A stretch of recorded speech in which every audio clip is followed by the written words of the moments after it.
Welcome to the Retro Blood.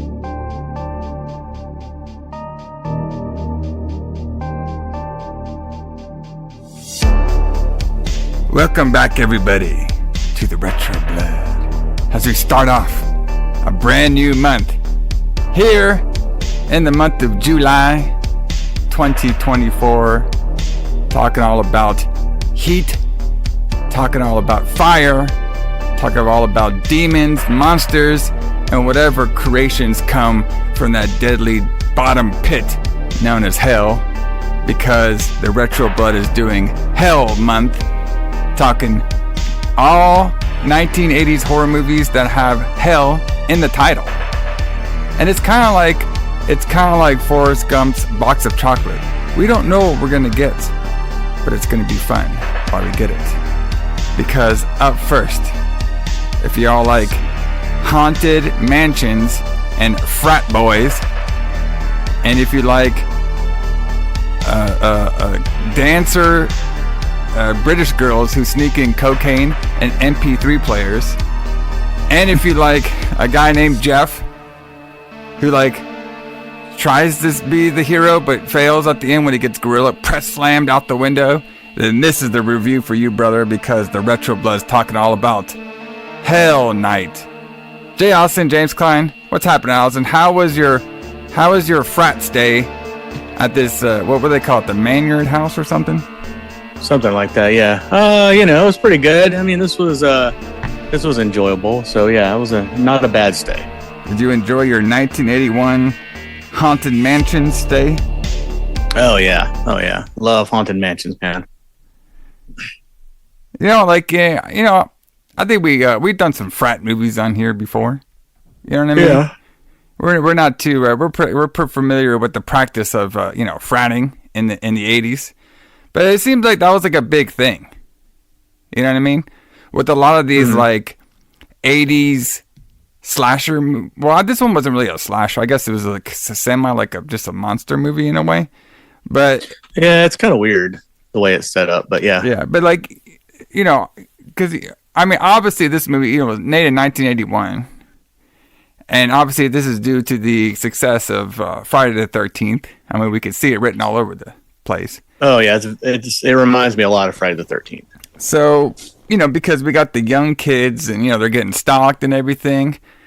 But it's very interesting that it seemed like a lot of horror movies, especially this style horror movies in the 80s, all had to do with fratting. You know what I mean? Frat houses. You know what I mean? School. All this stuff. It's very interesting about how they made that a very popular theme there in the 80s. Well, yeah. I mean, I think that they, especially in the early 80s, they, with the success of Halloween, they wanted to use, teenage characters, like college age characters. And then I think in the late 70s and then 80s, sororities and fraternities were just really popular things to do. I think they're much more popular than they are now, but yeah. I think that was a really popular thing back then. Yeah, I know me and you are stuck in the 80s when it comes to our major movie watching, but I can't think of any new horror movies that surrounded college and fratting. You know what I mean? No, they don't really do that anymore. I think that frats and sororities are they're kind of unpopular with the masses. I think that with really preppy kids, they're still popular, but I think that kind of the popularity of that kind of thing is kind of going down. So now we have different kinds of college kids. Well, so this can be a long rant that I can do about this particular subject, but I think it's just the way they make films now, where we have to, include everything now. Everybody has to be alternative, if you know what I'm talking about. Oh, right, yeah. So we can't do a normal, frat house party kind of movie anymore. We have to have, if this is made nowadays, there, obviously Jeff would probably be a, an alternative character. You know what I mean? Because it's just Right. the way they make movies now. It's just different. Like I don't think they can make a style movie like this anymore, just because of how Hollywood's direction has been, of wanting to get everything inclusive. It's just very interesting. You know how like the switches. You know, like we've seen movies, you know, that still have like young, you know, people in it, but it doesn't really surround like, you know, like hazing. You know what I mean? Like we had like the jock characters and stuff. It's just very interesting how they kind of went away from that, and it's just like a little different now. Well, yeah, but all that stuff's kind of unpopular now. Like, you know, like especially since the '90s, like the horror movies from the '90s on, kind of more focused on that like alternative rebel character, like the outsider who somehow figured out what was going on with the killings or whatever. Yeah. Instead of having like, you know, a fraternity guy be your hero or whatever. And another thing I noticed too by watching Hell Night is because, you know, this one is made in the early 80s, like 1981. And it's very interesting to see a switch of, if this was like made in like 1986, I think this movie could be completely different. You know, because we've seen this style movie, you know, while doing this show, Retro Blood, that like, you know, you get a group of kids stuck in a haunted mansion. I mean, this is basically like Night of the Demons. You know what I mean? Where you get a group of kids stuck and they're getting tortured inside of one particular haunted location and they can't escape. But it's just interesting with the interactions of the character, in, you know, before they get, you know, killed or chased down, of how they interact with each other different in 1981 and compared to like even later on in the 90s, because I feel like in 1981 they're still like a little wholesome, you know, even when we had our character I think it's Denise and Seth, you know, like yes, they were flirting and doing cocaine supposedly with each other, but when they were getting it on in the sheets, our boy Seth was a gentleman and kept on his boxers. You know what I mean? Compared to later on in the 80s, that shit would have been completely off, and they've been doing some sort of wild sex tricks in there. So it's very interesting of that little switch on there too. Yeah, I would agree with that when you're talking about like, you know, the early 80s maybe versus later in the 80s. But like now, I think though that would be completely reversed. I think that now there's such an obsession with wholesomeness that we wouldn't even have anything like that in a movie now. Well, you know, nowadays, it probably been 2 Denises in the. Oh yeah, maybe we wouldn't have a Seth character, brother. Okay, little now it'd been a little different. But yeah, it's very fascinating when you just compare like different like years and decades, like how things kind of like morph and change over time. It's just very interesting. But I always like going to like this period of like 1980 to 1985 and how like their filming style is, and just like how, you know, like, you know, more they study more on like the art of filming compared to just doing like a lot of like, you know, flashy lights, advertisement, you know, it's just very interesting within the 80s of how the movies are different. You know what I mean? How's we progress throughout the 80s. It's always really fun to see some of these earlier ones. But we'll talk all about it, you know what I mean? We'll talk about all about the Hell Night. It's a very interesting movie. But before we get into the breakdown of the Hell Night, everybody, let's talk about our history segment that we do every Retro Blood. The reason we do it, you know, talk about some more stuff, you know, what was going on in our 2 favorite subjects besides horror movies, the pro wrestling and the metal music. You know what I mean? It's kind of like with us. You don't only, you know, it's like when you go to the movie theater. You don't just go to the movie theater and sit down and just watch a movie. I mean, maybe some of you do, but you know, you try to get some popcorn, you try to get some cola, you know what I mean? Kind of get some Twizzlers, you know what I mean? My favorite, I like to get the crunch, you know what I mean? The little crunch box in there. And sometimes you could just sneak the shit in there too. Sneak in your popcorn or crunch box or sodas. You know what I mean? We give you multiple options here on the Retro Blood. So, but this movie came out around August of 1981, and I had a couple different dates on here. I have a September date. Oh, okay. You even got a September one. Well, I got August 7th, 1981, and I got August Oh 28th. no, I was wrong. Yeah, August 7th. That was the date I had. Oh, okay. That I dealt with. Yeah. Yeah, so like basically there's like there is 2 dates on here. So the August 7th date, okay, this is one. It was just it had like a limited release around August 7th. It was just shown in like 2 areas. Let me see if I can find it. What areas that was? I had it on here. Let's see, release date. Because the 28th is when it got fully released. Yeah, here we go. All right. So the film opened theatrically on August 28th, 1981. It was the final film released by Compass International Pictures. Okay. So the August 7th date was just like a limited release date. So we'll just do both. So if you have metal around August 7th, that's fine. But let's go. How about we switch it up a little bit, Alison? How about you talk about the metal music and what was happening around the release date of Hell Night? Okay. So one thing that I noticed that I want to talk about that we've talked about briefly in the past, but never in any kind of detail.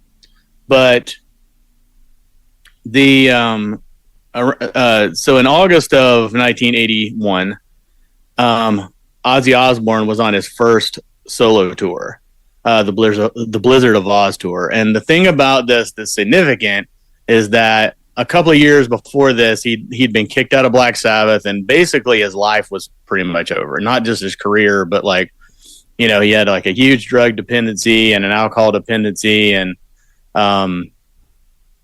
he met Sharon Arden, who would become Sharon Osbourne. They would get married a little while later. She became his manager, and then they found Randy Rhoads. And after they did that, that kind of turned his whole life around and got, inspired him to like make new music again. And they all got together and wrote Blizzard of Oz, which was Ozzy's first solo album. Originally, it was supposed to be a new band. Like, he wanted to have a band that he called the Blizzard of Oz. And when they first played their first shows, in August of September of 1980, they were called the Blizzard of Oz, and then they toured, the UK and parts of Europe, under that name. But then they decided that there was too much brand recognition in Ozzy's name, so they just changed it to Ozzy Osbourne. So then it became like a solo project.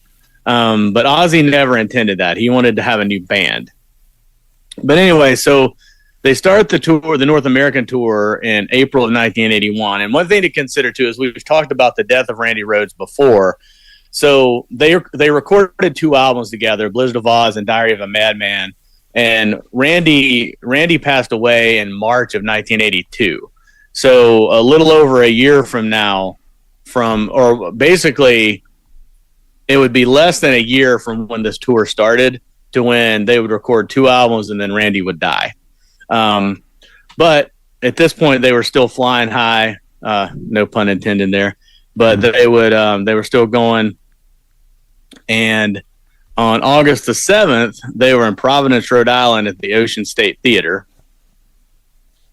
And they played all the stuff from Blizzard of Oz and a few Black Sabbath songs. Like, Ozzy just didn't have that much music. He had the 10 songs on his solo album.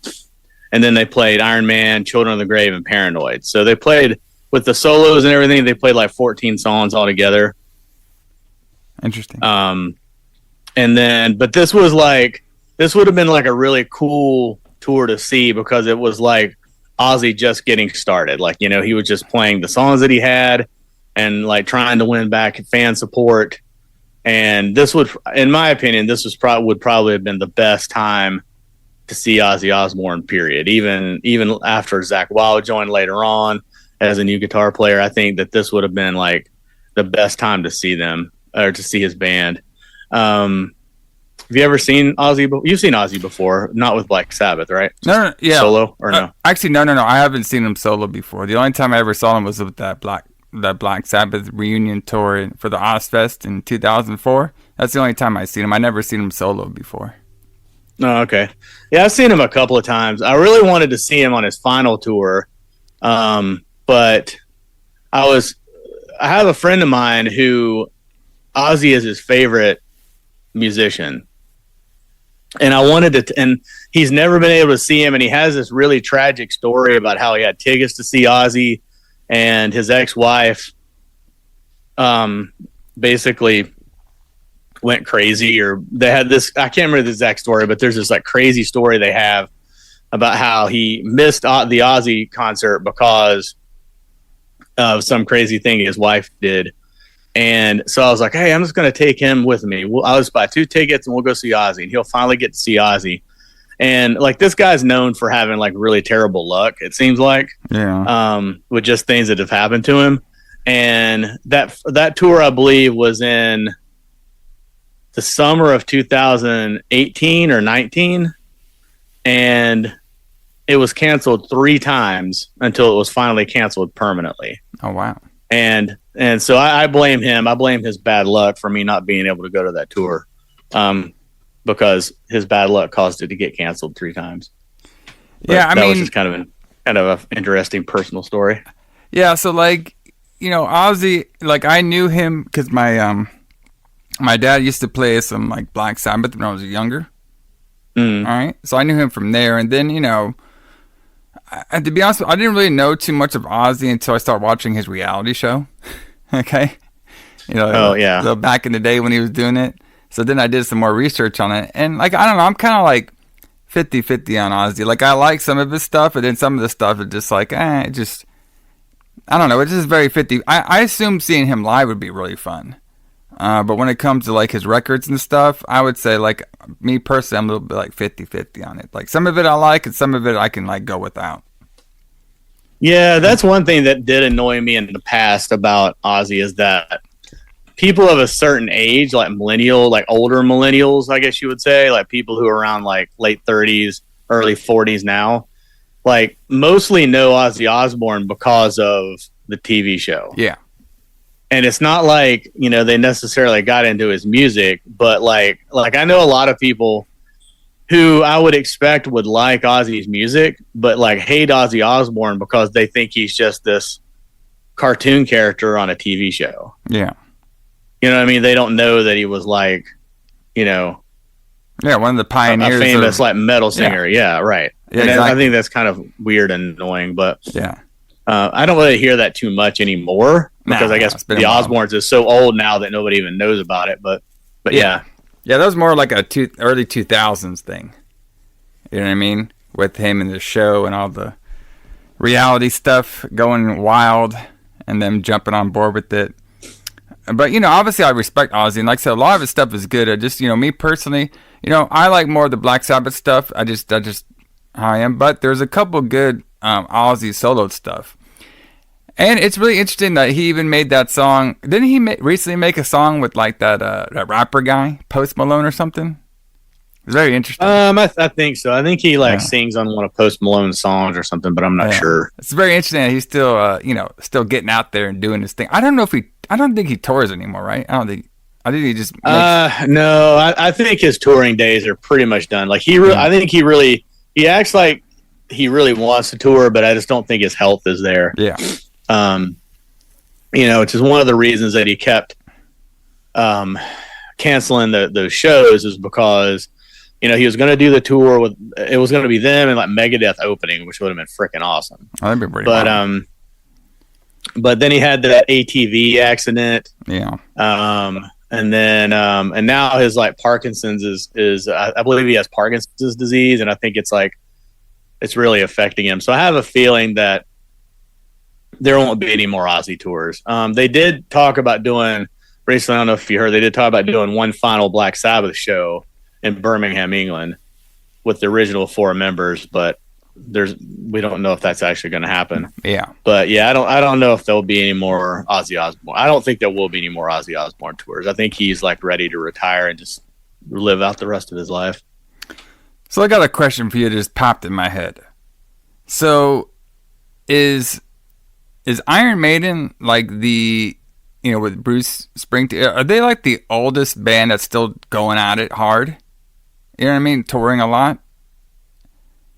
Because I'm trying to think. Well, they started in like the 70s. Right? Is this somebody even before them that's still touring? I mean, they started in the late 70s. Yeah. But I mean, Judas Priest was before them. Oh, okay, yeah, and they're still going pretty hard. And they're still going, although they only have like 3 original members. Yeah. Well, 2 really, because one of them doesn't tour with them anymore. But so I mean, with people with original members, we don't really have original members of Iron Maiden either, but we have the same lineup we had in 1984. But like with majority original members, Iron Maiden may be the oldest band that's still going. But yeah, Judas Priest came out before them, and they're still touring. Yeah. Okay. Very interesting. And I'm trying to think of other bands. I mean, there are probably other bands that have had massive lineup changes that are still touring, but yeah. So pretty cool though. Yeah, like you were saying, it would be really fun to see like Ozzy during this time period. Like I could see those shows being like, any kind of younger band would love to jump on those tours with them. And I bet, obviously that like he has a lot of energy during this time, a lot of buzz during this time. So I could see it. I could see those shows being really good, like you were saying. Speaking of, I don't know if this is really good or not, but speaking of very interesting time period. So on the wrestling, Alison, have you ever seen the program All Star Wrestling? I don't believe so. It's very early WWF programming. Okay, from the 80s and 81s. And this show, I think we talked about an episode before.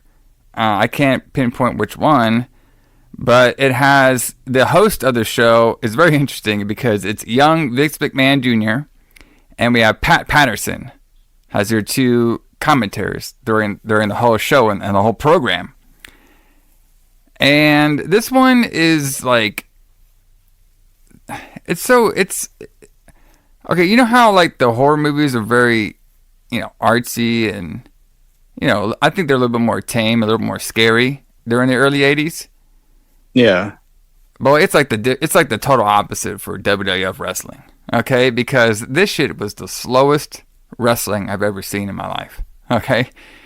Like, it's just so interesting to see that from 1981 to right when, 1986, like, it just turns around. Like, it's like night and day. Like, when you look at the way the wrestlers look, the way they wrestle in the ring, the presentation, the story, it's just crazy to see the switch. And it's only going to be about 4 or 5 years, and then we'll see, like, a completely different programming. So... But this program of All-Star Wrestling, it came out August 29th, 1981. And basically during this period of the WWF, I believe... I always forget when Vince bought the actual company, but I believe it was like during this time period that he was like gonna buy it and transfer it. Because right now we have Bob Backlund's the WWF champion. Okay? And it's the presentation of early WWF, if nobody's ever seen it before, okay? It's very slow and it's very, I wouldn't say sports-like, but it's very like, there's not that many like storylines within the ring, okay? It's mostly like you'll see, you get the big stars out there and they do a squash match with the with the other competitor, but they're not like quick squash matches. They take their time with it. But the wrestling is all about the holds and different devastating holds that the wrestlers do. So that's why this episode was very like prominent, showcasing some wrestlers and showcasing their devastating maneuvers. Okay, and I'll give you an example. Right. I'll give you an example. So we had the opening match was Don Morocco. And he was the Intercontinental Champion at this time. And he was managed by the Grand Wizard. Which the Grand Wizard, he was all over this show. Okay? And what I noticed was interesting about this match, besides it being super slow, okay, was two things. First of all, we haven't hit the juice hasn't been flowing yet, if you know what I mean. I gotcha. Okay, y'all get it out there. We haven't opened up the Hulk Hogan mystery box of certain supplements yet. That's going to be rapid. Right. We haven't started. We haven't started using the supplements. Yes. The vitamins haven't been flowing yet, if you know what I mean. Okay, but the presentation of the stars are fine. It's just very different than what we'll see later. But I do like it where I did not realize this. But you know what Don Morocco's two finishing moves are? This kind of like blew me away when I watched it. So he has the Asian spike, okay, but his Asian spike's different. He hits in the stomach, okay, and he does the tombstone pile driver for his finish, and I did not know that. I thought that was very interesting. Yeah, that is weird. Like I would not think of him as like a tombstone pile driver guy. Yeah, so what especially during this era, because a lot of territories had outlawed the pile driver at this point. Yeah, so basically with this move, they didn't call it the tombstone. Pat Patterson said like he said like this move should be banned from wrestling because they basically called it a reverse pile driver. All right. Mm-hmm. And the way that Don Morocco did it, he kind of did it like how The Undertaker was doing his original ones, where he would put the legs, not like he wouldn't be like, doing like the 69 position. Okay. He would put the legs over, to his both legs to his side, and then, kind of squeeze the head and then drop. So he kind of did it like he did it like the old one, but then later on, Undertaker would switch it where you have both legs in front of him and then do the tombstone. Mm-hmm. So I thought that was very interesting. Another thing I thought was cool, that was interesting on the show too, is we had a interview, okay, with one Rick Mortel, and not that it was a different Rick. So he has recently been injured by a Retro Blood classic. Killer Khan. Oh, okay. All right. So Killer Khan injured Rick and hurt his neck, and he's basically getting interviewed by Pat Patterson on the show saying that, the doctors have been looking at my neck injury and stuff. They don't know if I can return back to the ring, but he's trying to be very positive about it. But obviously he's very upset. And he says like the recovery is going very slow, so he might have to retire from in-ring action. All right. And what's interesting about this one, he was saying, I was talking it over with Andre, and then Andre said he can help me, figure out the Killer Khan problem. Because Killer Khan will eventually get his for the dastardly act that he did on my neck. So I think this is actually the building blocks to the Killer Khan and Andre the Giant feud. So it's very interesting. Okay. So I thought that was kind of cool because we talked about their feud before. Obviously, we did a whole character profile on Killer Khan and his many matches with Andre. But I thought that was cool to see some of the building blocks of that feud on this particular show.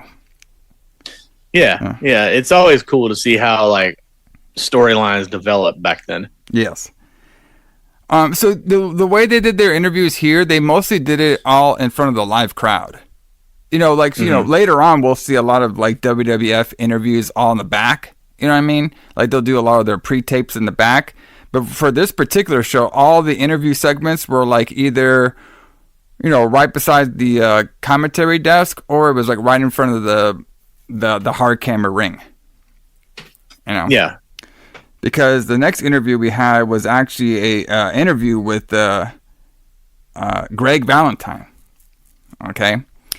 And this is cool to see like a young Greg Valentine. I always forgot that he was like in the F pretty early on. Like he would jump back and forth between the F and Crockett. Like it seems like all the time.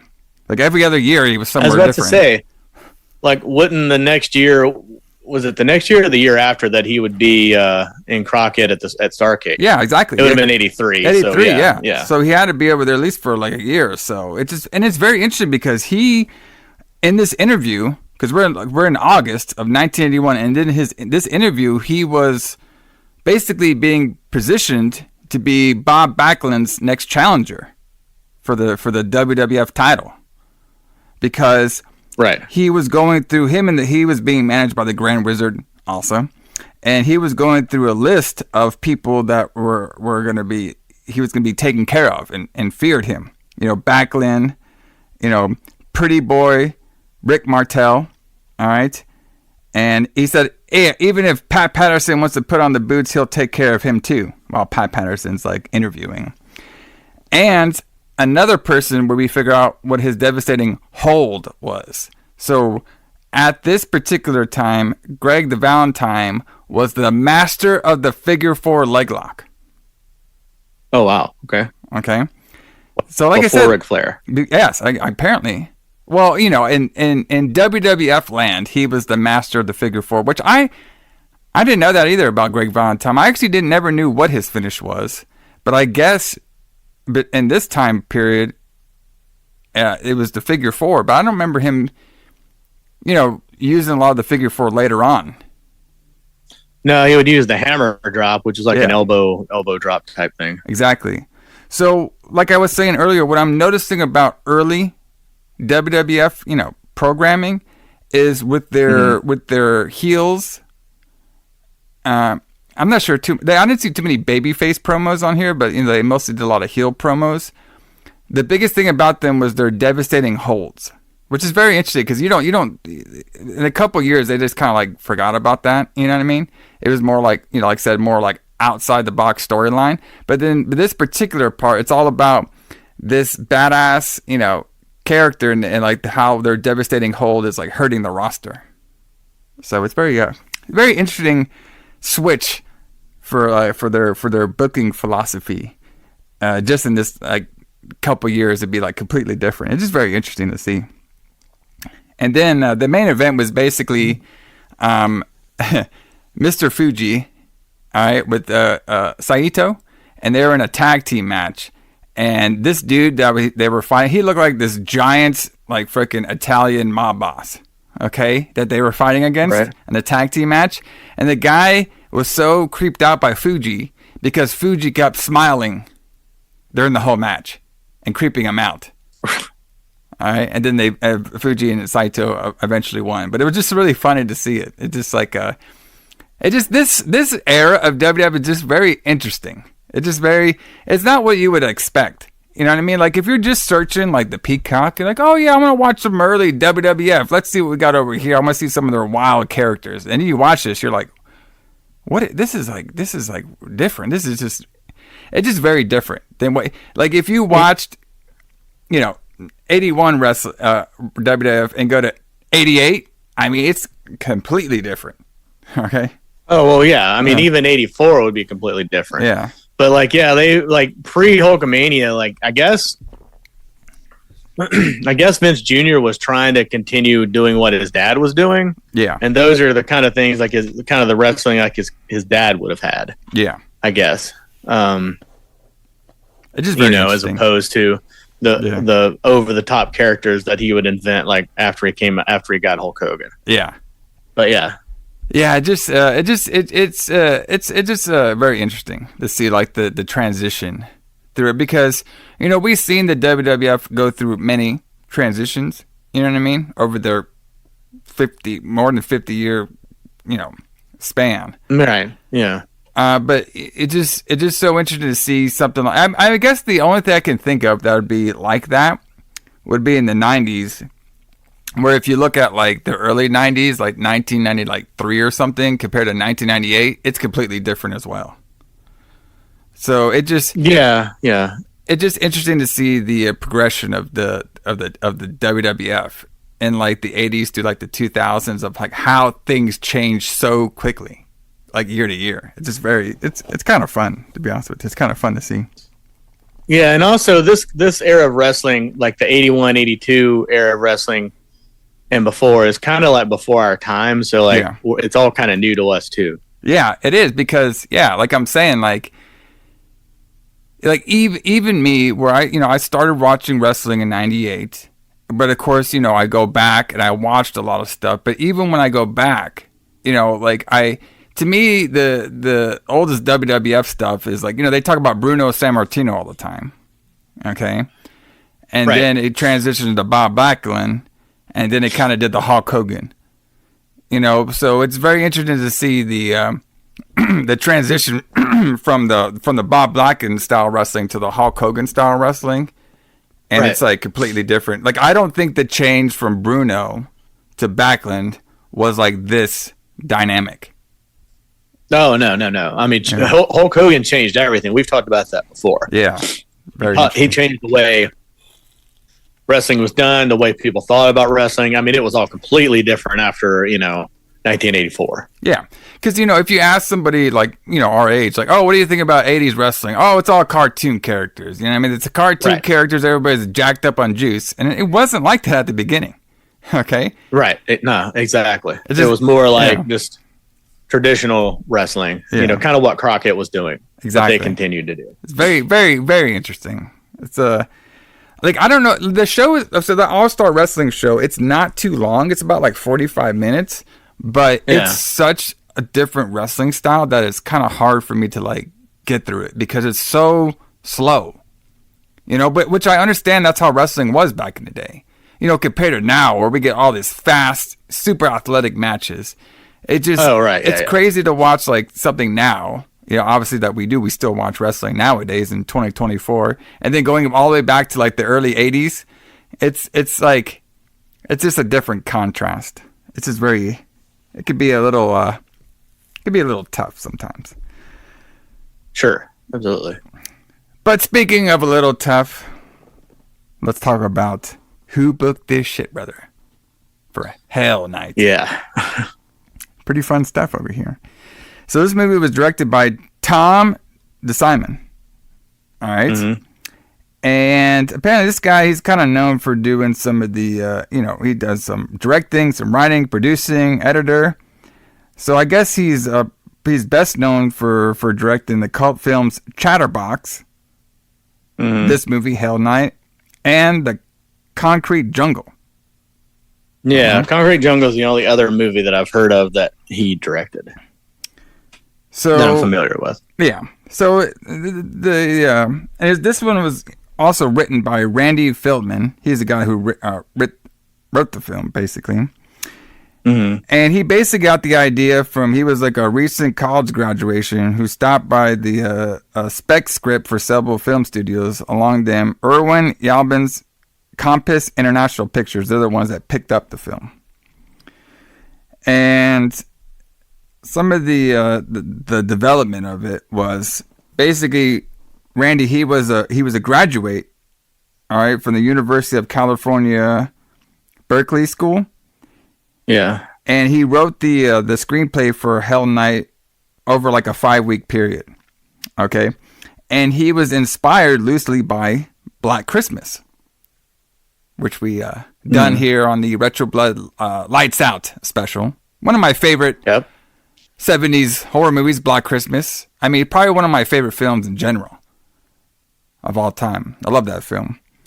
And, when I watched this, I wasn't thinking Black Christmas, but I guess he got the idea from Black Christmas because of the sorority sisters that were getting stalked, which technically this movie had both sorority and, what do they call it? Sorority and then the fraternity houses were getting there. So Feldman stated in a 2018 interview that he approached the writing of the screenplay in a literary manner, owning to his background as a college English major, and admitted the original draft was very detailed. So I guess he had all kinds of detail on the original one. So he was shopping around his script. And he eventually, came across the Compass International Pictures, who had distributed John Carpenter's Halloween. All right. And producer Bruce Cohen Curtis colleague of hold on a second. So producer Bruce, all right, he contacted Feldman and expressed interest in purchasing the film rights. All right. So I guess he was like, I guess the owner of Compass International Pictures, Irwin, okay, saw the script, they liked it. So then Irwin got his colleague Bruce to contact Feldman to purchase the rights to the film so they can make it. Okay. And there's another guy, Mark L. Lester, had also read the screenplay but passed on directing the film. So that was like one of the original choices to try to direct the film. So Curtis and his brother helped finance the film, which Curtis pitched to director Tom DeSimon, who obviously took it, which he had worked. So they worked together on that movie that Tom did, Chatterbox. So they kind of knew each other from there. Film and screenplay was slightly altered after it was purchased by Curtis, mainly in the villains. So the original draft only featured one Garth brother as a killer instead of two. So they added like the second Garth brother to the film. And Chuck Russell, okay, our boy Chuck Russell from another Retro Blood classic, A Nightmare on Elm Street 3 Dream Warriors, who he directed, was a producer on this film. So there you go.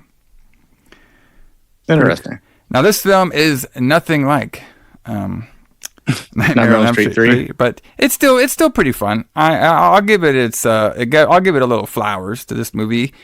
I thought it was fine for what it was. Also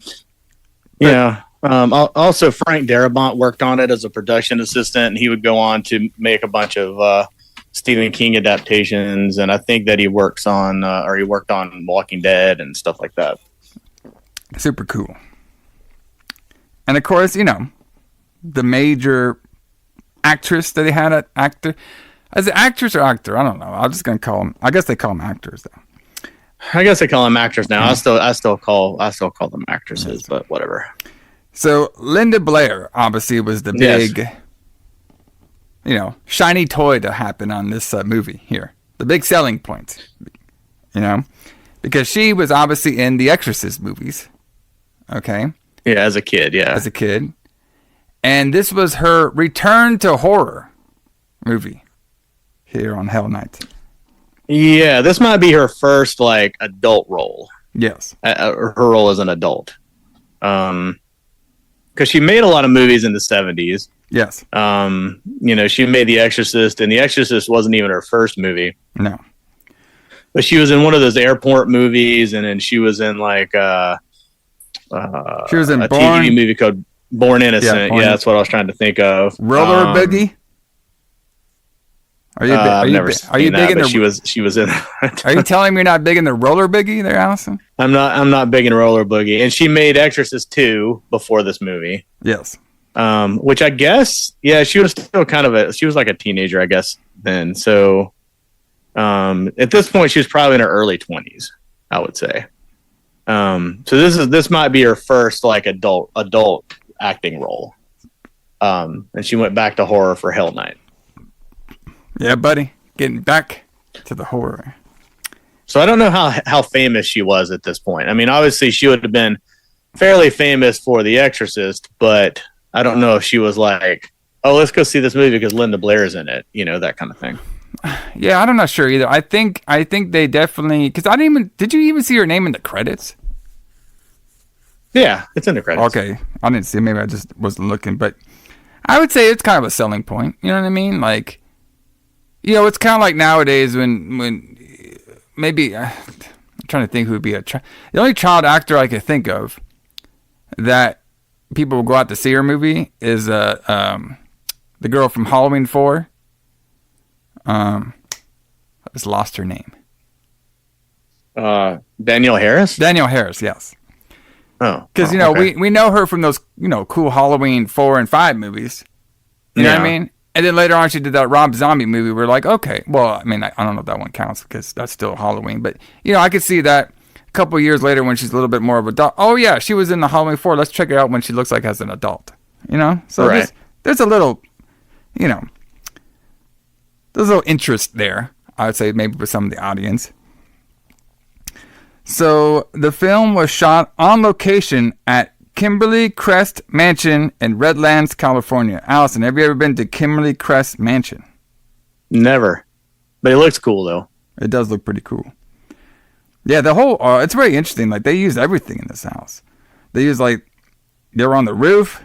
They're inside. They use the water gardens out there. I mean, they got access to pretty much everything on there.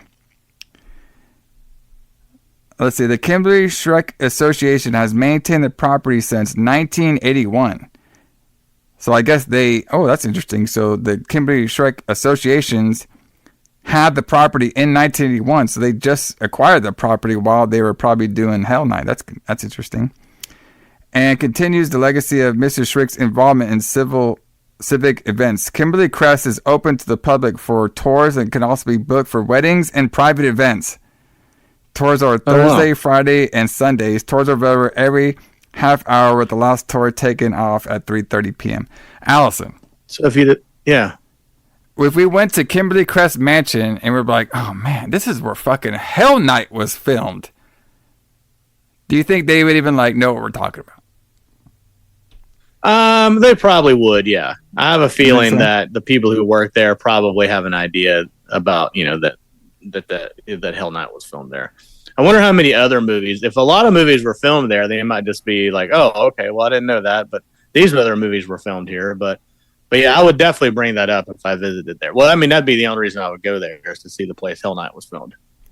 Let's see what it says. So prior to the conversion to a museum, okay, so this is kind of interesting. So, the castle now is like a museum, basically. Okay. Right. But prior to being converted to a museum, the mansion was the filming location for the 1981 movie Hell Night. So it's very, very, very interesting. He said also in the film, tunnels were decrypted, but the house and the estate have no such feature. So the movie acted like it had tunnels, but that wasn't part of the house at all. Okay. No, that was set up that was on a different set, I'm sure. Yeah. And it says later the grounds served as a setting of Fleetwood Mac's Big Love video.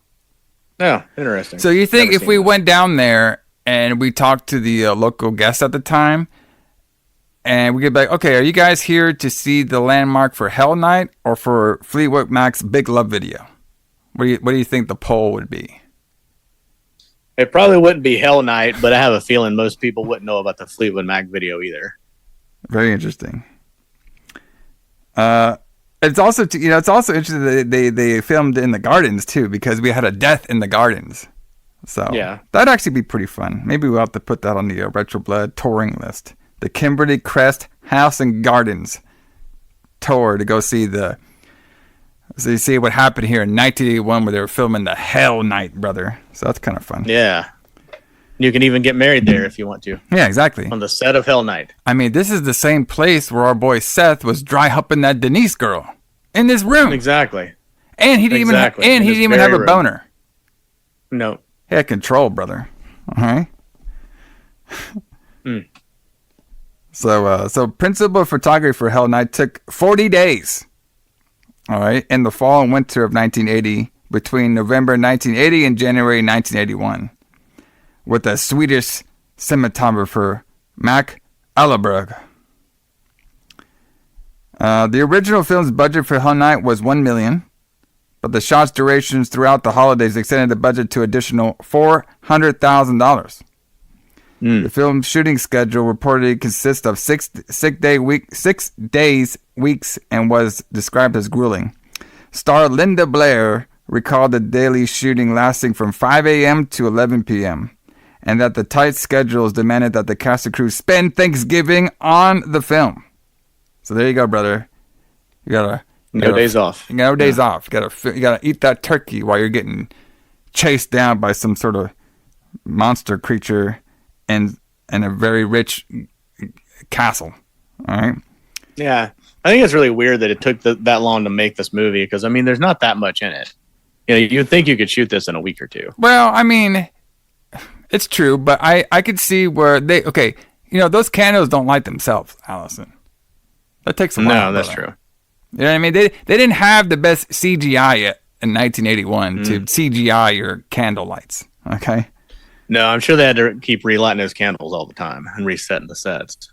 So you're like this. So apparently they rented out a double-decker bus used to serve them a Thanksgiving meal. That's cute.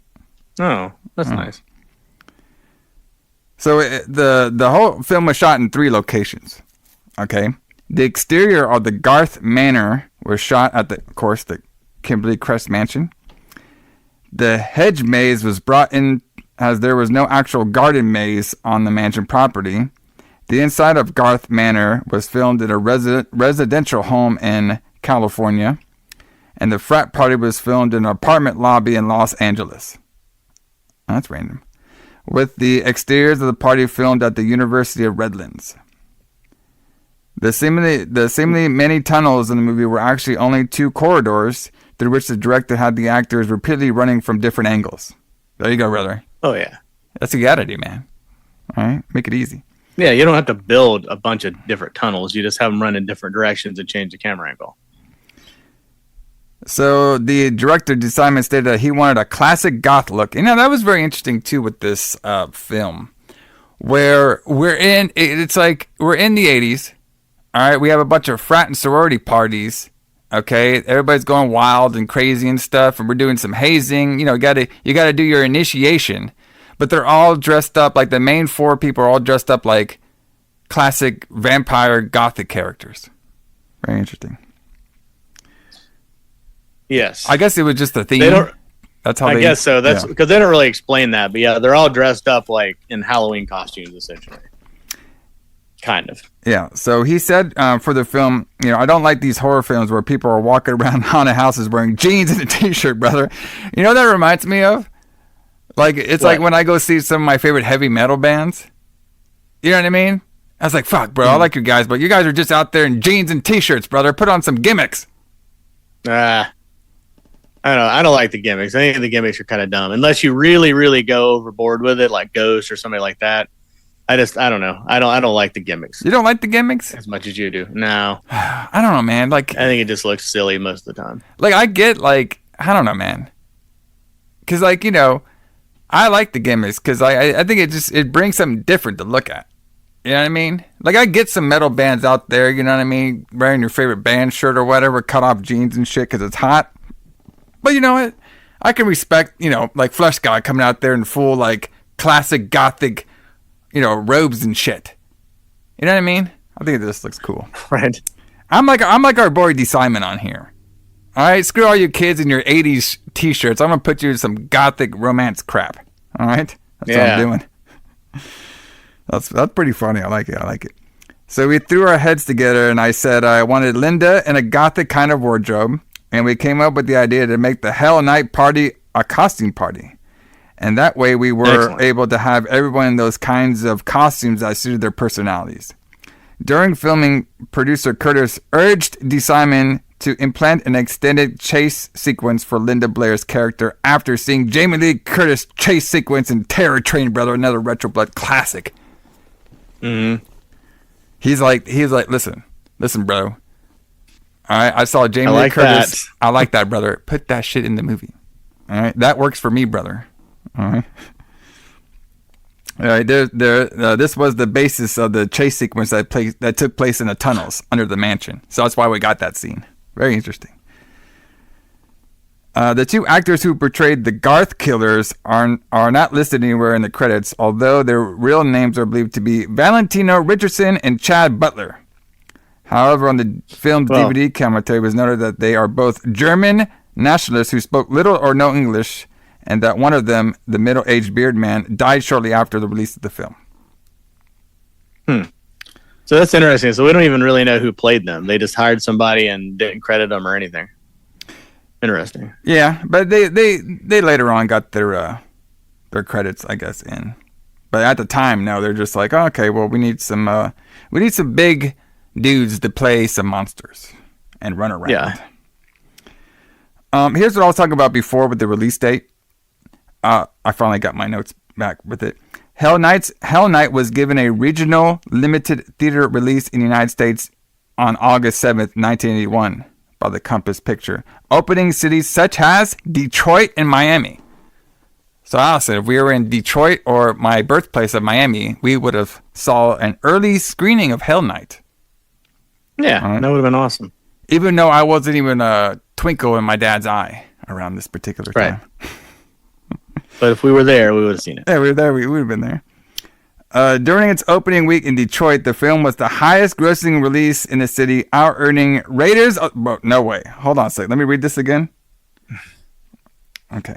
During its opening week in Detroit, the film was the highest grossing release in the city, out-earning Raiders of the Lost Ark. Oh. Well, let's see. With box office receipts totaling 180,000. 187,000. Interesting. 100,000. Yeah, so Raiders came out on June 12th, 1981. So one thing that about Raiders that I was told by someone who was in the theater industry at the time was that Raiders of the Lost Ark was a really slow movie. Like when it first came out, it wasn't very popular. It didn't do very well. Yeah. But it picked up later. Of course, this was 2 months later. So yeah, that is really weird though that it outperformed Raiders of the Lost Ark and just in one market though. Yeah, just in Detroit. Yeah, true. Yeah, very interesting. So then 3 weeks later, August 28th, 1901, that's when the film got the extended wide theatrical release before having its Los Angeles and New York City openings on September 4th, 1981. So that's probably where you got your September date. Yeah. During the September 4th weekend, the film ranked at number 11 at the U.S. box office. And the film, so it did pretty good. I made around $2 million total. So, this style horror movie was very hot at the time. You got to remember, this is 1981. We didn't have this style. Later on in the 80s, there would be 1,000 movies exactly like this movie. Right. So, but at this particular time, it's kind of still a new concept. So it's pretty cool to see a film like this, like early beginnings. Because, I would say a lot of people copied this film, because a lot of the copying would probably come from a Halloween and Friday the 13th. But this film did, there was a ton of films that were just like this, Night of the Demons.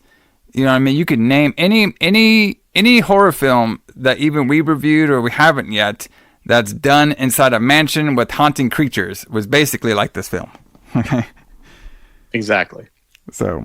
Yeah. Yeah, there's a couple other stuff about it on the film. Obviously it's one of those ones where it's, became a cult following.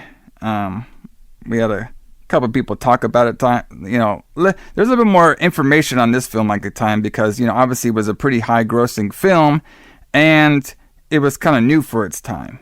Okay, obviously you had some critics calling it like a Halloween ripoff and all this, which this is not really like a Halloween ripoff. The only part that was like Halloween was like a killer chasing teenagers. It didn't really give me any kind of Halloween vibes. No, it feels more like a Friday the 13th movie. Yeah. Yeah, exactly. I would say that's a little bit more.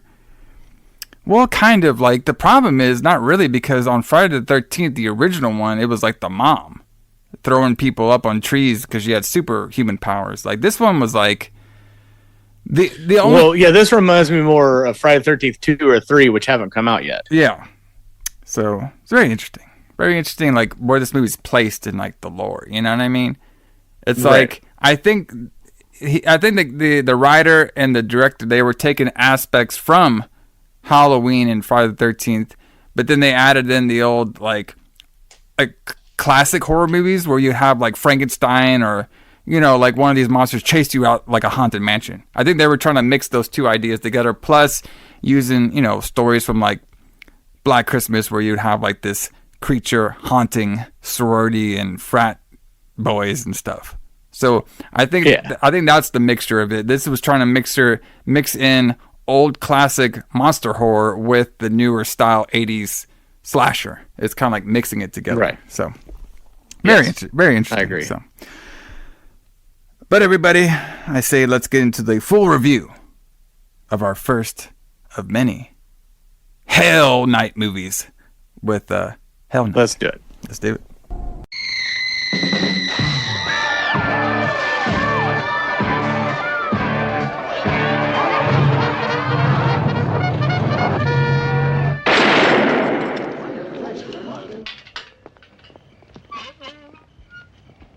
welcome to Garth Manor. In order to be a member of Alpha Sigma Rho, one has to do what? To stay in Garth Manor one night. And why is this night so special? Because 12 years ago, Raymond Garth murdered his family here and then committed suicide. Now, when the police arrived, they discovered a note written by Raymond Garth describing the entire gruesome act. But strangely, they only discovered 3 dead bodies. Andrew is still believed by some to be living somewhere within this house.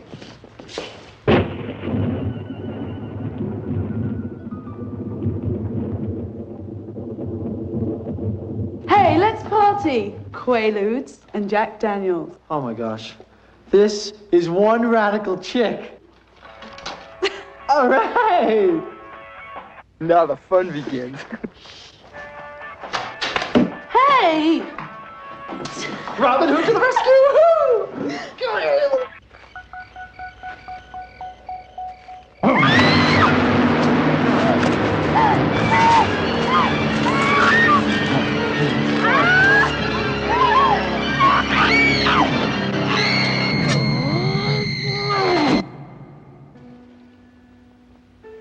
Who's there? Peter, is that you? Cut the bullshit, Peter.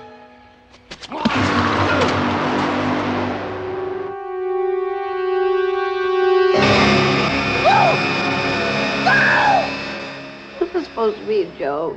I can't believe it. What about Seth? Seth is bringing back help. Seth isn't coming back. Well, then we'll wait. We'll wait until morning. I mean, Peter and the other kids will be here. Peter's dead. Or Well, maybe there are more guards. Maybe Seth.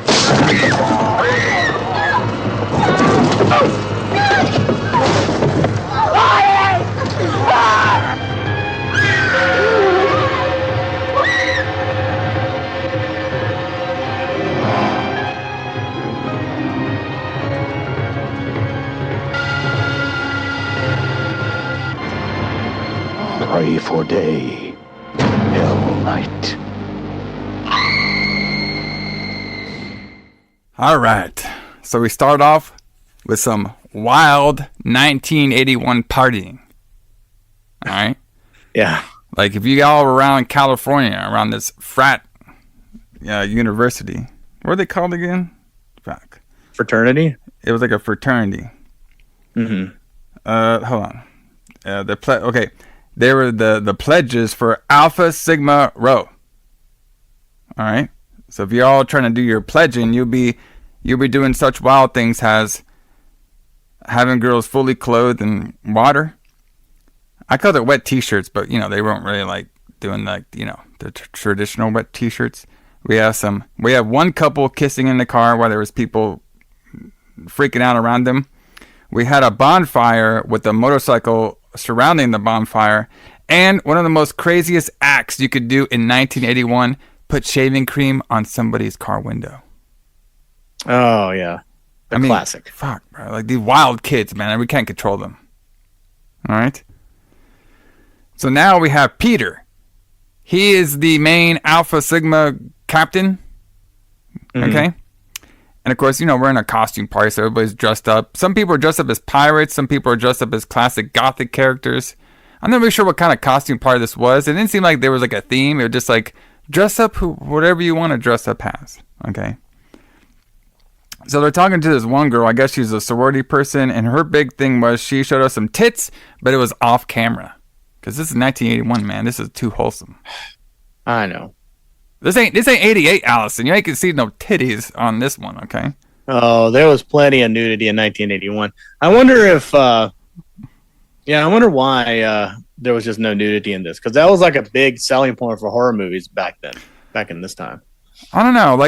There's a lot of things that was very tame in this movie compared to obviously we'd have the girl. Like, you just look at last month's, when we did the whole cop month. It's like every movie had a chick with tits in the shower. You know what I mean? Yeah. So that's like a big thing around this time. But, it's just different pace.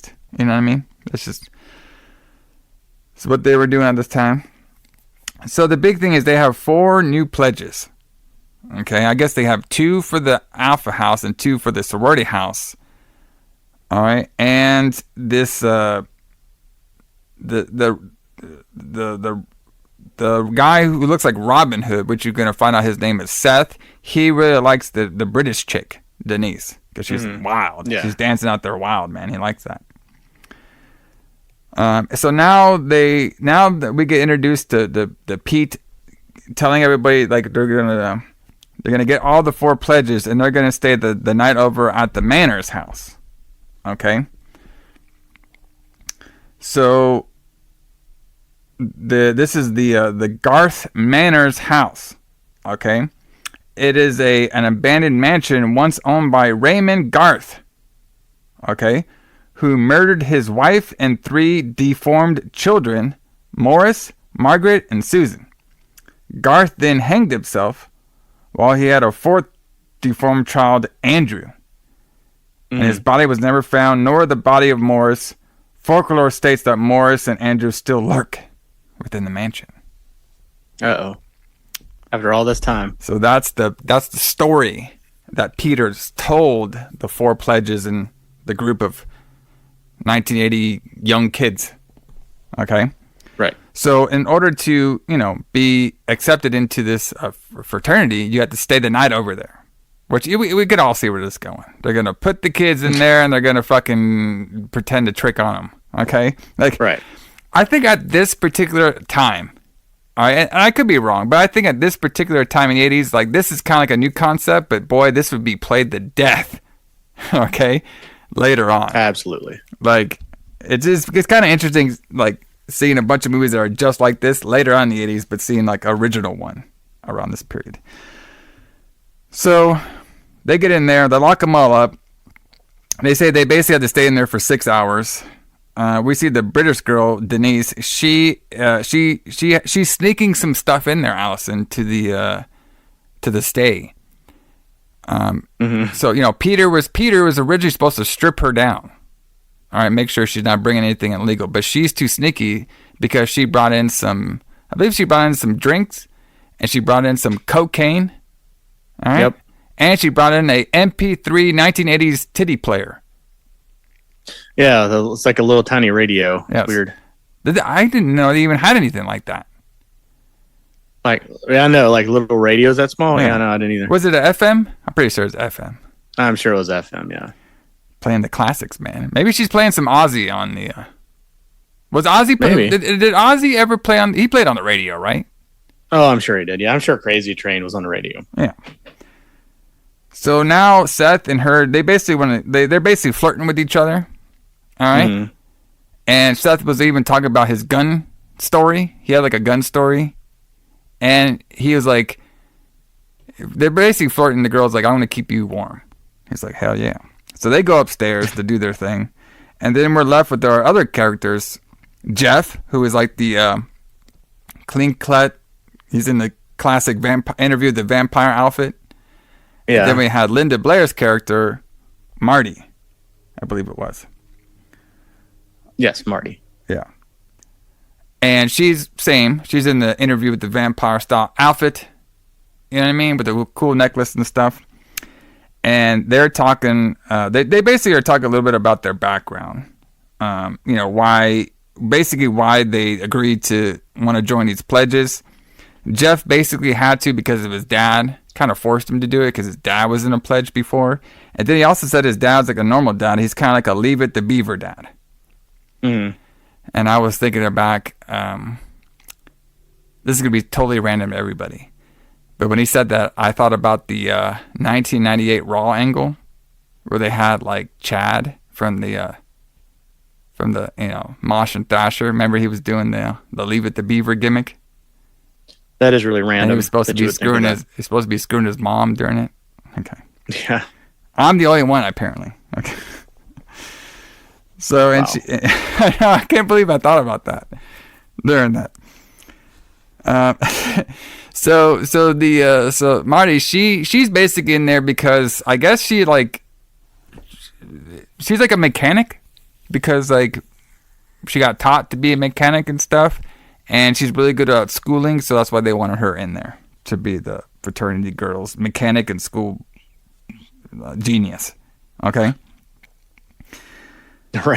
Yeah. That's what I got out of it. So now Seth is trying to get some sex right away. You know what I mean? Because he's this is the 80s, brother. If there's a tint of flirting, there should be some sex. Like, we don't play around here. We don't wait 2 or 3 nights, 2 or 3 hours. There's a one hint of flirting. We're going for it. Okay. Yep. So, but she's like, hey, hold up. Let me tell me about your captain stories. Okay, I'm not really sure what he was the captain of. I thought it was like maybe the football team or something. I have no idea.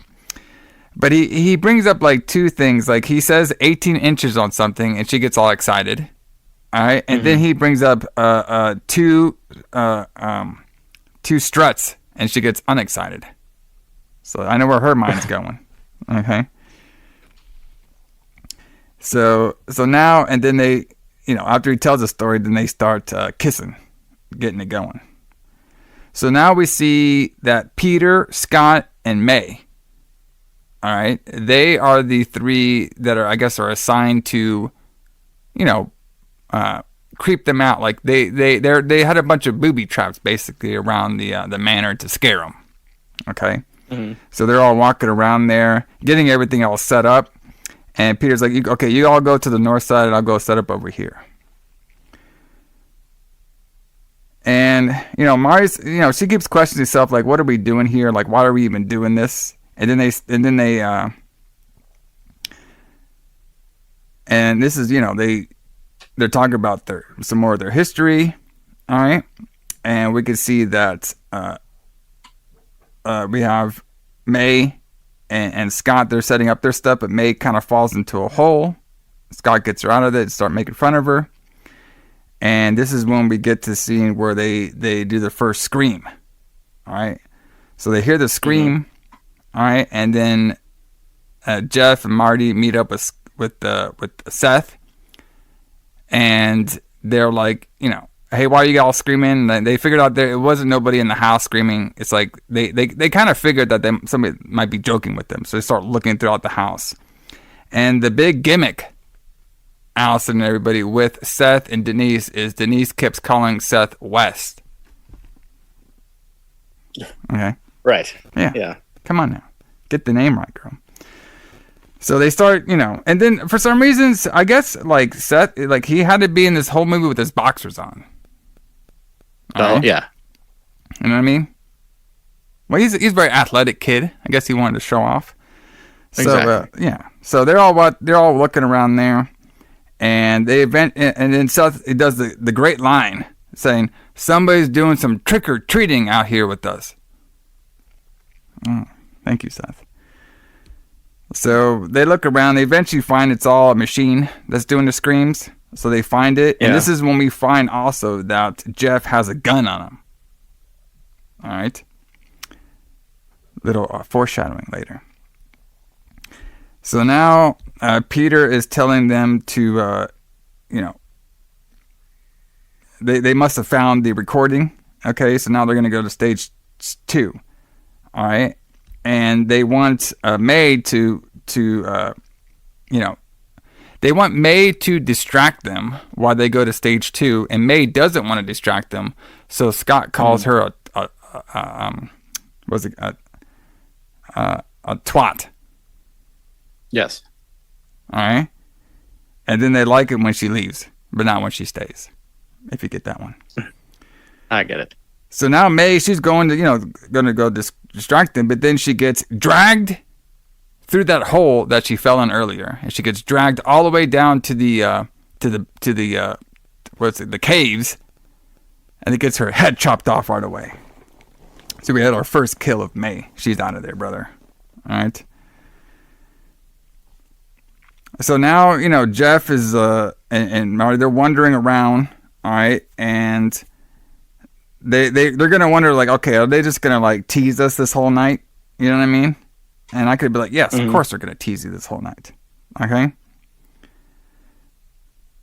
So, they're all looking around, see if they can find any other gadgets around the house. Okay.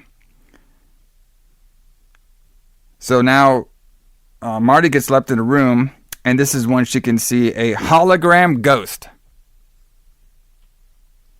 And I was going to ask, this wasn't really like, I couldn't tell if it was their phase 2 trick, was it do the hologram ghost, or this was a real ghost? What do you think? So I'm not 100% sure. Like, I can't tell if it was a real ghost or if it was like, I mean, I think that it was more of a, I don't know if they could have pulled off a trick like that in a fraternity joke at the time. So I kind of took that it was a real joke and they just thought it was like a trick. Yeah. I don't know. I couldn't put my finger on it. But anyway, she gets out of there and she's like, hey, I saw this ghost in here. She said, like, you know, I'm pretty sure they're just tricking me with this ghost. So that's like, okay, why don't I go bang this girl upstairs? So I'm going to see y'all later. And then Jeff's like, okay, tell me what's all happened. She tells them all what happened, or how she got locked in this room and the ghosts and everything. And then they start exploring outside. And this is when they found the machine that did the door. Like it would close the door and open the door, but the machine didn't show any kind of like hologram though. So that's why I wasn't sure if the ghost is real or not. Right. So they figured out, okay, the door is like it's a trap door, and they're gonna be doing this to us all night. Mm-hmm. So now we're gonna be doing a different phase. Now we're gonna have Peter. He's gonna go into the hidden tunnel. He found like the hidden door to the hidden tunnels, and he has a scary gorilla mask on. All right, and Scott's gonna go upstairs, and he's gonna do he's gonna scare him from upstairs now. Okay, and that's their magic plan right now. Okay, he wants to truly get him some physical scares now. That's what they're doing. Mm. So right now they're all sleeping. Okay, I guess they all decided to get some shut eye, and we see a couple scenes where, you know, like Seth and the British girl are already in bed together, and we're seeing some slow tension between Marty and Jeff. Well, Marty, you know, doesn't want Jeff in the bed with them, but they sleep aside, but you can tell that they like each other. So they go to sleep and they turn off the lights. The Denise, she wakes up, she hears a noise, and she walks around and she looks at the drawer and stuff, and there's like all these gimmicks that always pop out, like little rats or skeletons were popping out. And then she sees her face kind of like fucked up a little bit, and she thinks it's the moisture. Okay. And during all this stuff, Scott is on the roof preparing for his mega scare. I think he was going to like, because they had like a little zip line, it kind of looked like. Mm-hmm. And I think he was going to zip line down to the mirror and scare him.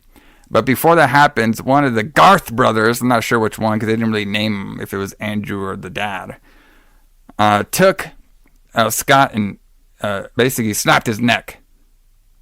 All right. And then we have Peter looking for him.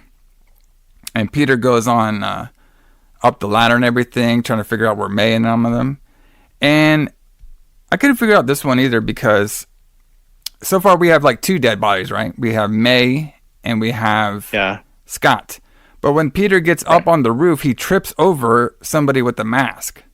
So I couldn't tell who that was. Was it the killer just laying there?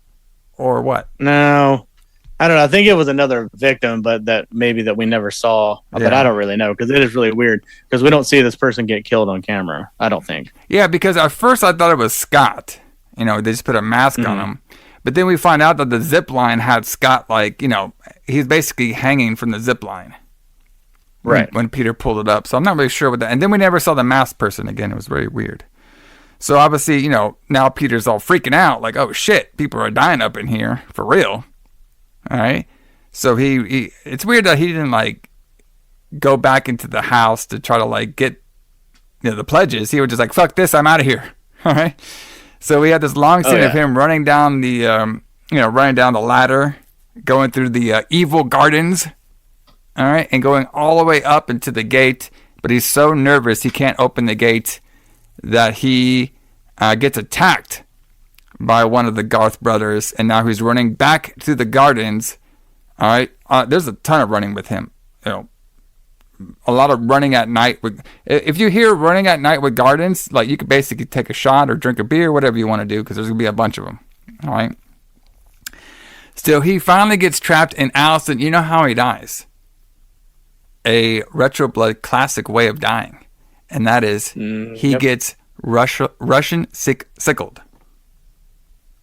Oh yeah, that's the best way. That's the best. You know what? We need more classic '80s way. We need more Russian sickle killing. You know what I mean? We need more of that, brother. They need to bring that back. Yeah. So there goes Peter. He's out of there. All right. So now Marty, she can't sleep. All right. She wakes up Jeff and everything. Jeff's he's all awake. He's like, you know what? You know, I'm here. I'm at this classic vampire outfit. You are too. You know what I mean? We can make this. We can make this happen. Yeah. So they start talking about ghost. All right. And Marty says, yeah, I saw a witch before. And Jeff's like, well, yeah. Well, I saw an elf. All right. And this conversation of witches and elves got Marty so wild up that she's like, goes on his bed and starts kissing him, saying those weirdos have to stick together. So all you out there, man, if you don't know how to get no women, just pretend that you saw an elf before and you're good. Exactly. All right. I mean, come on. It worked this time. It worked, brother. You know what I mean? So now, Seth and Denise were foreplaying, I guess. So they were like kissing each other. They're all Seth's in his boxers. You know, she's in the lingerie, right? And they're going at it. And you know, I'm waiting for the moment where that penetration happens, but it doesn't happen, and then they're just finished. Like Seth's like, oh yeah, I'm all good, and I'm like, oh okay, well, that was it. He's like, yeah, brother. And then he's like, all right, I'm gonna go to the John now, and she's like, well, I thought your name was Seth, and he's like, oh, comedy. And then he goes to the bathroom and he's all like, yeah, man, score one for the good guys. I'm like, brother, did you even score? You just did some foreplay. What is going on here? And then he poses in the mirror and everything. He's like, oh fuck yeah, okay. It's very interesting in this character. If you go did he just finish himself or something? I have no idea. Okay. So during all this, we see the first person Black Christmas view. Okay. Yeah. And then we cut out, then we see, I believe this is the dad probably, the Garth dad. And he grabs Denise by the mouth and takes her away. And then our boy Seth comes back and they're all proud of his scoring action that he supposedly did. Maybe they did it off camera, I have no idea. But he comes back in and then he's like, oh, you finally fell asleep, huh? I must have rocked your world too much. Goes in the bed, feels around, doesn't feel her, and then opens up the sheets and finds the dead May's head. Oh, yeah. Then he freaks out, brother, and he runs on out of there. Jeff and Marty hear him. They're like, hey, what the fuck? He's like, there's a dead head up in there. I didn't do shit, and Denise is gone. They look up there, they see the dead head. And they're asking, well, where the hell is Denise? And, what's going on here? It's and then Jeff's like, I'm not playing around with this. Give me your fucking gun. So he takes the gun. He runs through the haunted gardens. Yeah. Take a shot, everybody. All right. Ah, yes. So he runs through the haunted gardens, and he goes up to the gate. And he starts shooting the gate. But there was blanks in the gun. I know they tricked him because remember they originally said the only way to get out was to shoot the chain, but then the gun he has blanks in it, so they're screwed. They're trapped inside. That bastard Peter. Yep. All right, tricked them. So now Seth decides to jump over the gate because remember another thing they said too is you try to jump over the gate, it's gonna snip your balls. All right. Yeah, because there's sharp things on the top. Yes. So we have this sequence with Seth getting over the gate. He only gets cut a little bit, and he falls. And he finally gets out, and he's going to go run for help. All right. And boy, wait till we get to the help part. So now, so Jeff and Marty walk slowly through the haunted gardens. And then they walk slowly through the haunted house. And I swear, this scene probably took 10 minutes of them walking. What do you think? 10 minutes? 15 minutes of them walking? It took a while. Yeah, it was a very slow scene. I was like, damn, okay. And, basically they decide to wait. They're going to wait around for Seth to come back. All right. And they're looking around the house, and eventually Jeff is looking out the window. Okay. And Mario's all like, I think we should just wait here. Like, obviously there's some fucked up shit going on over here. And Jeff's like, okay, wait a minute. I see something out in the haunted gardens. All right. There's a light out there. I got to go too. It could be Denise. And of course, the judge doesn't want him to go, but he's like, I got to go because this is 1980s, brother. And I'm a white guy. And I have to go towards danger. Yep. Okay. And then during this, like, the Seth going to go find help scene was like cracking me up for some reason, because this first stop was like, okay, I'm gonna go to that drunk sorority, I'm gonna go to the drunk sorority house, or like all the fraternity house, right? And everybody's all drunk. There's like nobody on there. Then he tries to go to the drunken teenagers in the car. That doesn't work. And then now it's like, okay, maybe now I'll go to the police. So I thought that part was pretty funny. Yeah, but the police don't really work either, so yes, he may not have been wrong. Yes. So now now Jeff, he's walking through the haunted gardens. I told you guys I was going to say this a bunch. Mm-hmm. All right, and he finds a pitchfork. Allison, let's say you had a mansion, right?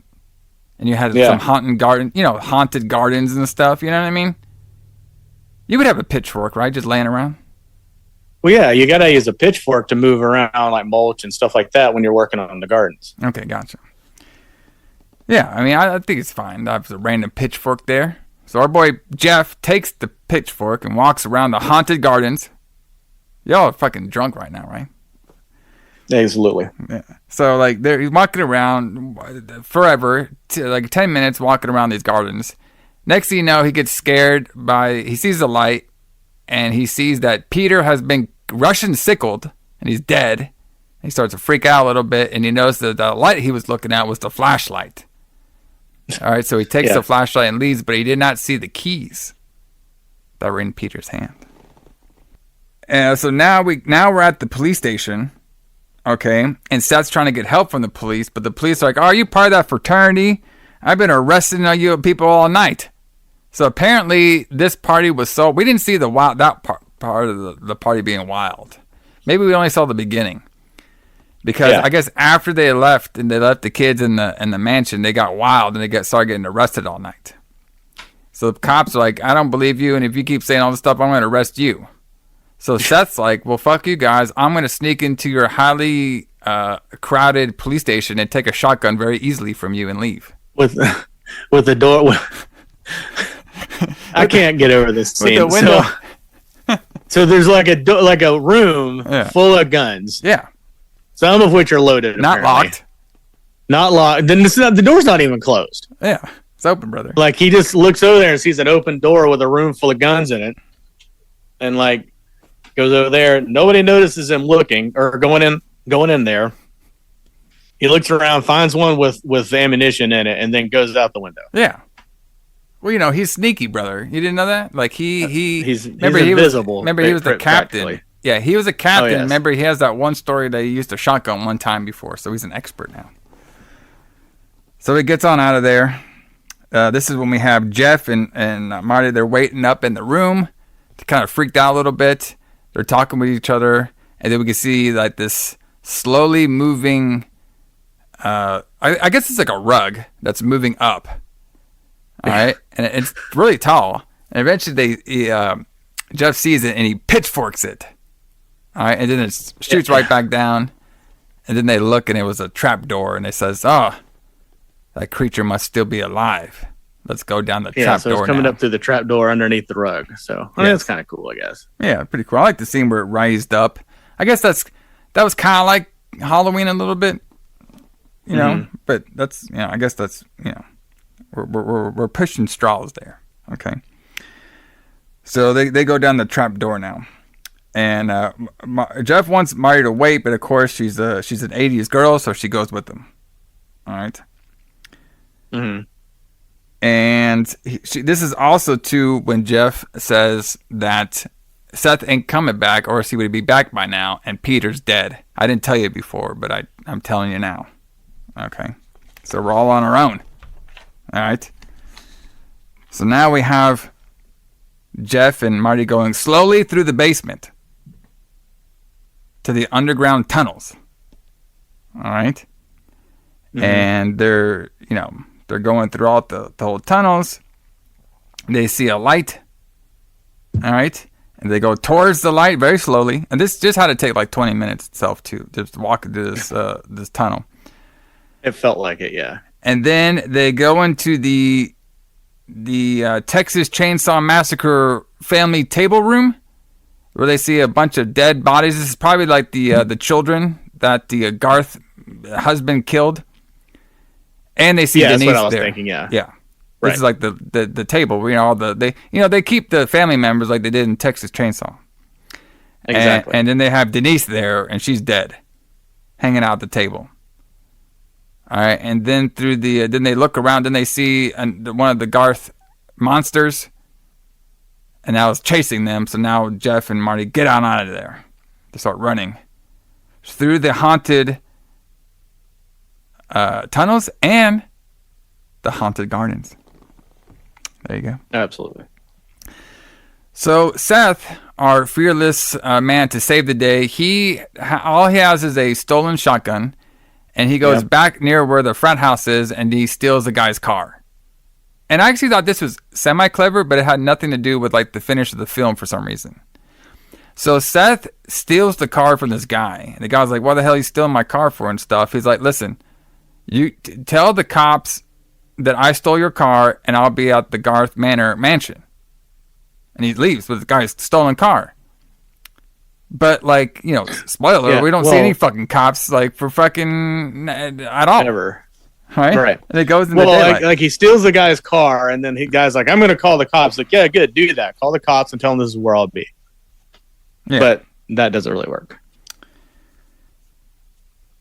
Yeah. So now, Jeff and Marty, they're getting away from the monster. Now they're trying to find, ways to get out, and they find the trap door that Peter was using earlier, and we see Jeff fighting with the monster, going back and forth with them, and they're getting out of there. Okay, they're trying to like get away from this monster, and during this, Seth pulls up. And he sees like some random person walking across the gate. And he walks slowly through the haunted gardens with a shotgun. Because he found an opening. Yes. From the gate. Before he got to the haunted gardens, he found an opening through the gate that nobody was looking at before. Like we couldn't, we just had to go to the gate, and that's the only opening. We couldn't look around the perimeter. But he found one.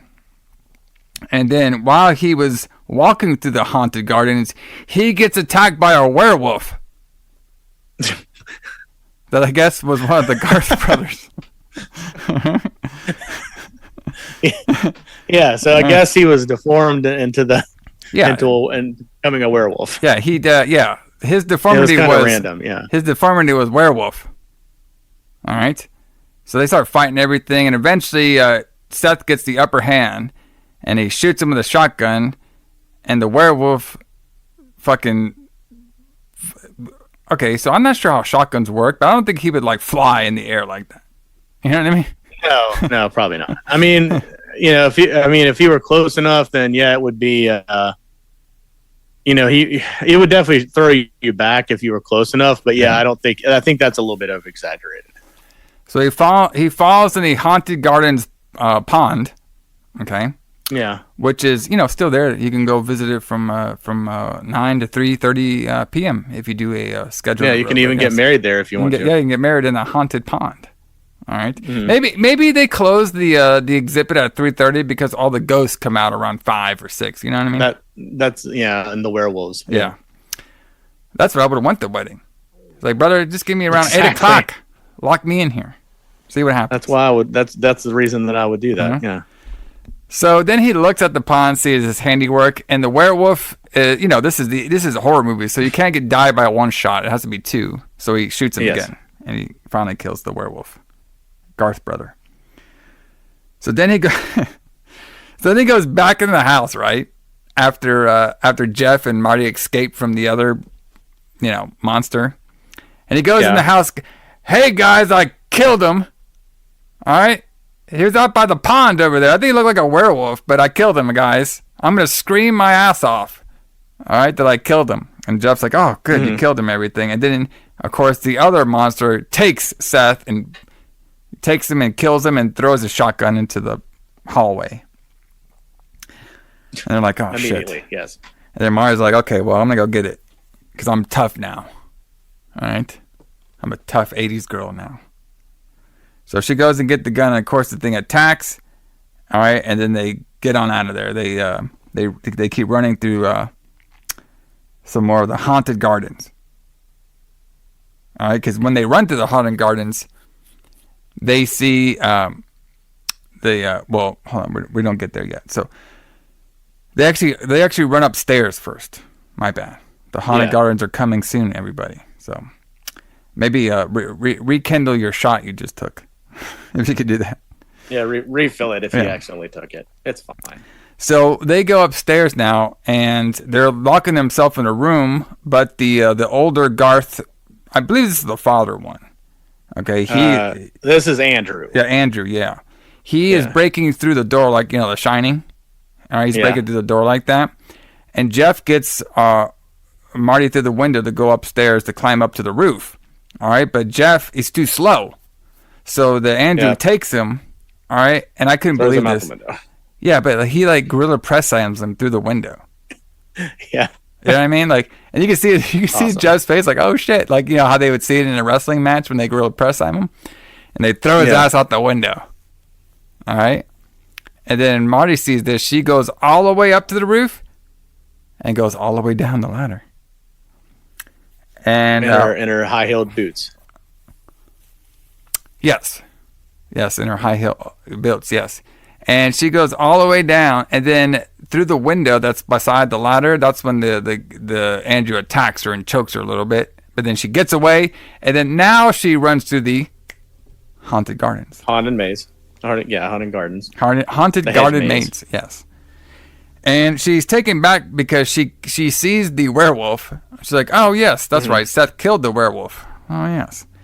So now she's running, and she basically runs into all the dead bodies. Okay? While the Andrew is chasing her. All right, Andrew, he's a little slow right now chasing Linda. Or Marty. He's a little slow chasing her. Maybe it's the star power. He's like, man, this girl's in The Exorcist, man. I gotta go a little slow. All right. So Marty, she trips over Peter. And she notices, oh shit, he still has the keys in his hand. So she takes the keys and she goes to the gate. And she's not nervous to open the gate. She's actually pretty level-headed. She opens up the gate and she locks the gate. And she notices that she sees the car that Seth, stole. She goes in the car and the car won't start even though the lights are on. Mm. So the battery can't be dead because the lights are on, but the car won't start. So remember, though, she's a mechanic. So she opens up the car. She does one little wire trick, and the car starts. I'm like, where are you every horror movie now? Because she's conveniently a mechanic. That's why we have this plot point. Yeah. But yeah, I thought this scene was kind of funny because it was almost like a quest in a video game. It's like, oh, you can't get playing Final Fantasy or something. Like, oh, this door is locked. You can't go through this. You got to find a key. Oh, here's the key. I found the key. Now I can unlock the gate. And then I found the car. And now the car won't start. So I got to find the thing to make the car start. Yeah. But we do that. And then she's ready to go. Car's working now. I call it the 80s horror bad luck. You know what I mean? It's just like, you just have bad luck, Right. So, just because she's a good mechanic doesn't mean she's a good driver. All right, because she backs out into the gate. Yeah. For some reason to set up the I figure she did it to set up the finish. You know what I mean? You know how in wrestling matches we do like holds or like a move to set up the finish? Like that's what she did here with the car. She reversed it to set up the finish. Okay? Exactly. So now after backing out into the gate and be like, oh, well, fuck. And then she drives forward. Now the monster is doing his best Halloween 4, where he is now on top of the car. Mm-hmm. How did he get there? Who knows? Maybe he has flying abilities. Yes. Yeah. Jumped. So he's breaking the windshield. She's freaking out. She can barely control the car or whatever. And she somehow turns the car around and drives straight into the bent gate with the spikes on it and fucking spikes his ass perfectly. Yeah, because remember we were told that they'll cut your balls off if you try to climb over top of them. Exactly. So we have the monster Andrew spiked, and then Marty, she passes out on the horn. Okay. Yeah. And then it's all the way until the next morning. Right. She sits there all night apparently. Well, it could be almost morning at this point. Dawn maybe. They could have been there all night. Yeah, morning, but sunrise. It's a little bright outside. And we see a cool scene of her getting out of the car and everything and looking very distraught. And we see the dead monster still there, dead throughout the morning. Mm-hmm. My thing is, so I guess the guy who got his car stolen was like, well, fuck it. I'm not going to the police. Fuck that car. Yeah, I'll just buy a new car. Like, the guy told you he's robbing your car and where he's going to be at. And this guy's like, fuck it. You know what I mean? It's cops are useless in this movie. They don't show up or do anything at all. Nothing. It's like, too much trouble. So then we have Marty looking, and she's all like, I better get paid a good salary for this movie. And then it cuts on out of there. And that's it. We have Linda Blair back, brother. Back in horror. What a return. What do you think is more of a... What do you think was bigger return? Her or Laurie? Or Jamie Lee Curtis? You mean returning which time? Like recently? Maybe not recently. I'm trying to think, because it's very fun to see, because she was in the Exorcist movies, and then she returned to horror during this movie. Yeah, I don't know. I'd like to know how that was thought of at the time. Like, was it thought of as like a return to horror, or was this just like her first adult role? Because she was basically played a teenager in in every other role. Yeah. Like when she was in Born Innocent, she was like 14. Like it was like 2 years, I think, or 3 years after she was in The Exorcist. Which that movie, not to get off on a tangent, but if you've never seen that, that is fucking shocking for something that was on TV. Yeah. Like it is. I mean, it's shocking. Like there's no way that even, as wild as people claim that we are now, there is no way something like that would be on TV now. There's absolutely no way. But anyway, but yeah, so this was like her first like adult role. So, I mean, it was like a role she could get. She's like really, to me, like Linda Blair is kind of like a B movie actress. Like I don't have her filmography right in front of me, but she made The Exorcist, which was like a huge mainstream hit, but she made a bunch of like B movies. Like she made Savage Streets and Caged Heat, maybe, where she was like a women in prison movie, and like she did all these like B type movies. Like I can't even think of like another mainstream movie she was in until she was in The Exorcist Believer, which that's a spoiler if you haven't seen that, but yeah, I mean, it's just she has an interesting career. Like she's somebody that's like super famous, but she's never been in a bunch of like really famous movies other than The Exorcist. Yeah, pretty. I guess she's most famous for that. I really like Linda Blair. I mean, I'm sure part of it's because for some reason, I just think she's really hot. But I've always liked her. Chained Heat, not Caged Heat. That's the movie she was in. But yeah, I mean, she's kind, to me, she's kind of like a B movie actress. I think she's kind of cool, and She makes like cool B movies, and I like that kind of stuff. Yeah, definitely pretty cool. So hopefully we'll see her some other reviews here on the Retro Blood. Oh, we definitely will. But everybody, hope you all enjoyed Hell Night. That was pretty fun. You know what I mean? It's pretty yeah. You know, like it's a concept that we would see, you know, in a lot of movies we already reviewed, you know. Yeah. But it's kind of cool seeing like an earlier one, you know, when it's kind of still fresh out there. Absolutely. So I love these early 80s horror movies. Yes, very fun. So a couple of things about the schedule too. We kind of had to fucked up again. Yeah, we fucked up again, brother. We kind of had to switch things up a little bit. So, you know, one of the original reviews we're gonna do was a movie called Hellgate. Yeah, it was supposed to be today. Yeah, yes. Which was interesting about that movie. Like, apparently, it's like it was produced by the same people who did Hellraiser. I was like, "Fuck, that'd have been awesome." Have you watched the trailer for it? Yeah, I watched the trailer. Yeah, this movie probably sucks because the trailer is all scenes from Hellraiser 1 and 2. It's Really? like, oh, you remember you like these movies? Now go see this. Yeah, go see this. But we're not going to show you what this looks like. So apparently, Hellgate was like a straight to VHS style movie, but we could just not find a copy anywhere. Not without buying it, and we're too cheap to buy it right now. Yeah, exactly. So I'm like, we might have to save the Hellgate for later on in the Retro Blood catalog. So, yeah, we'll do a Hell month again. Yeah, there's a couple more movies out there for Hell, but we're basically replacing it with Invitation to Hell. Yes, a Wes Craven. Yes, a Wes Craven film. Very interesting. Have you seen the preview for this? 1984. I've seen the movie. It's a very old school style movie. It's very interesting. Yeah, it was a TV movie. It was made for TV. So that one, I had never seen it. I just saw like a little preview of it, and I was like, "Oh, okay, this is gonna be a little interesting one." Of course, you can find this one off the Peacock, brother. That's where we're gonna be watching it from. And of course, you know, we'll finish with Hell High, which I believe we can find. I don't know if I researched that one yet. We should have looked these up probably before we committed to doing it. Well, I know we can find Hell Hole. Yeah, right? That's on the Tubi. Wait a minute, no, we're doing. Okay, this will have to be edited. We're doing Hell Night. We're doing 4 movies, right? Yeah, 4. Yeah, we're doing Hell Night, Invitation to Hell, Hell Hole, and Hell of the Living Dead. Yeah, Hell of the Living Dead. That's the one. Yes. Yeah, the Italian one, also known as Virus. Yes, Virus. Yes, Hell of the Living Dead. That's the one. The Hell High was one of the scrap ones we did. Yeah, yeah.